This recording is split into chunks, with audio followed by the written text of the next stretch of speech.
இதை இந்த தீக்கசி நூற்றாண்டு கருத்தரங்கை முதலில் துவக்கி வைத்தவர் என்றால் நாரும்பூநாதனைத்தான் சொல்ல வேண்டும்.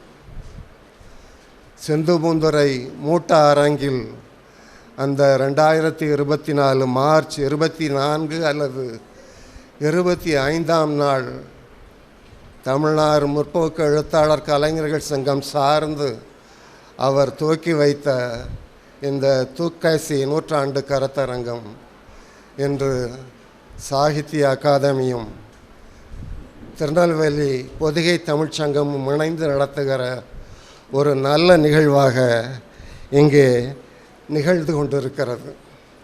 அந்த வகையிலே நான் சாகித்ய அகாதமிக்கும் சாகித்ய அகாதமியின் சென்னை அலுவலக மேலாளர் பொறுப்பு மேலாளர் ராஜ்மோகன் அவர்களுக்கும் சாகித்ய அகாதமி தமிழ் ஆலோசனை குழு ஒருங்கிணைப்பாளராக இங்கே வந்திருக்கிற திரு அரவேந்தன் அவர்களுக்கும் பொதிகை தமிழ்ச்சங்க தலைவர் கவிஞர் ராஜேந்திரன் அவர்களுக்கும் என்னுடைய மனமார்ந்த நன்றியையும் வணக்கத்தையும் சொல்லிக் கொள்கிறேன்.